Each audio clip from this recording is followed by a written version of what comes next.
What if the crew you swore loyalty to turned around and sold you out to the feds? What if the very people you risked your life for were secretly handing over evidence that could lock you away forever? That's the nightmare scenario now hanging over OTF, Lil Durk's infamous crew, after shocking allegations surfaced that one of his closest allies, OTF Vonnie, might have flipped in a federal murder-for-hire case.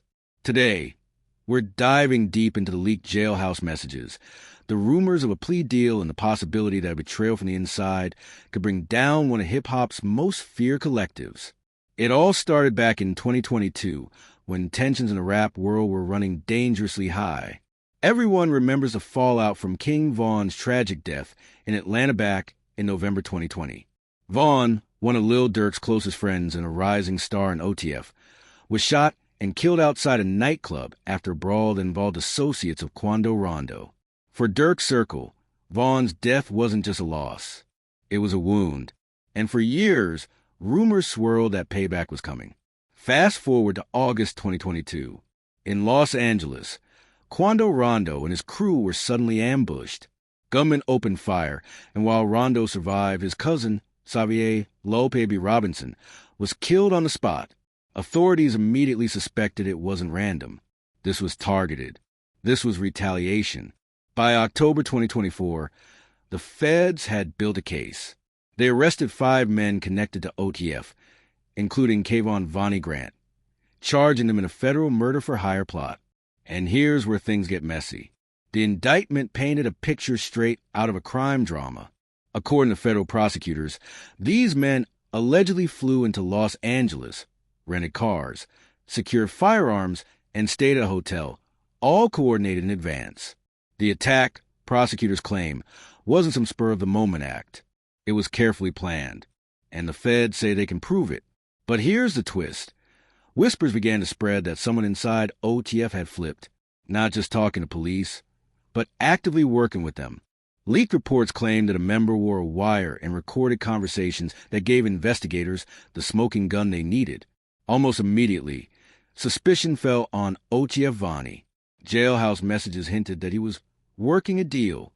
Blogs, gossip pages, and even major hip-hop outlets lit up with speculation. Had Vonnie really betrayed Durk and the crew? As the story spread, court documents started to reveal chilling details. Investigators say the suspects used an OTF-linked credit card to pay for flights, cars, hotels. Even the masks used in the attack.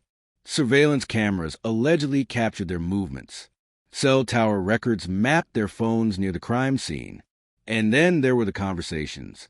Rumors claimed that the feds had obtained wire recordings, not just surveillance footage, of OTF members discussing the plot. This is where the snitching allegations explode. Because if that's true, someone wasn't just cooperating after the fact. Someone was on the inside the whole time, feeding the feds intel as the plan unfolded. It wasn't long before the name OTF Jam, real name Casey Hester, entered the mix. Jam had just been released after serving 12 years behind bars. According to people like Whack 100, Jam received special treatment after release. Cash, a car, even a home.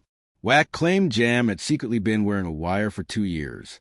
But others said it wasn't Jam. They said it was Vonnie. That's the dangerous game. No one knows for sure who flipped, but the rumors alone have OTF fans and rivals watching every move. The official court documents don't name the informant. They only refer to a cooperating witness.